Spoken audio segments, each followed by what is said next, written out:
Well, let's get more on this now with Todd Kent. He's a specialist in American politics who teaches at the University of Utah Asia campus. He joins us live from Incheon in South Korea. Thank you very much for talking to us. First things first, it looks then as if Donald Trump is going to continue with his, shall we say, abrasive style, even when he's in office. How is that likely to go down with Americans? Well, you know, exactly. I think that Donald Trump is maintaining who he is, and I don't think we should expect anything different.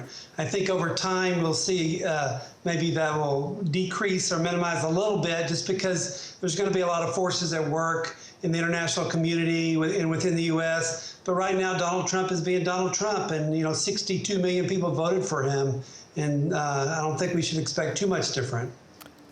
Did his press conference in any way address any of the controversy surrounding him, do you think? Do you think he successfully put anything to bed? I'm thinking particularly his alleged ties with Russia.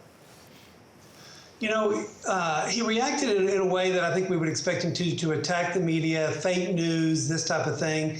I think it's one of those things where if you're a Donald Trump supporter, it was fine. And if you're a Donald Trump opponent, then, it wasn't enough. So it comes down, it's probably going to fall along political lines. And that's usually where things are this time of the election cycle and in this transition period.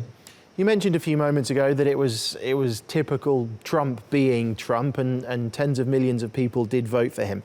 How exactly has he been able to rewrite the rule book in this way on what we consider now normal political discourse?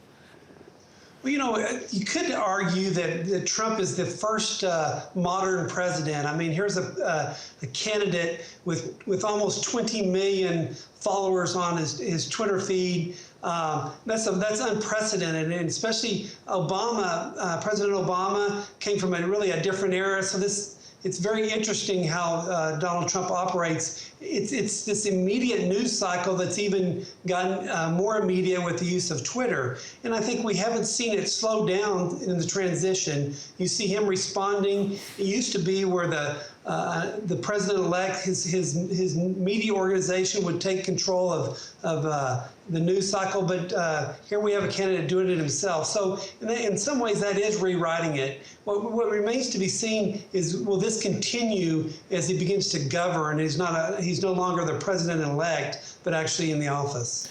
Well, let's talk about how he might govern. He's obviously very good at, for want of a word, remaining in the spotlight, and he's a showman. But when it comes to policy, and I want to talk about Rex Tillerson here, his confirmation hearing, did he strike a slightly different tone than perhaps we were expecting? He seemed to take a tougher stance with Moscow. Is that something you can expect? Do you think we can expect under a Trump presidency?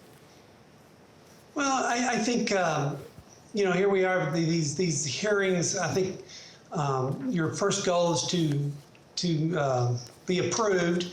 I think they're tiptoeing through this matter because it is so sensitive. I mean, here you have a guy who's done business with pretty much with every country in the world, being asked questions. I think you saw yesterday in the confirmation hearings lots of political posturing from both sides, and they're using the Secretary of State position to do that. I think in the end he will be approved.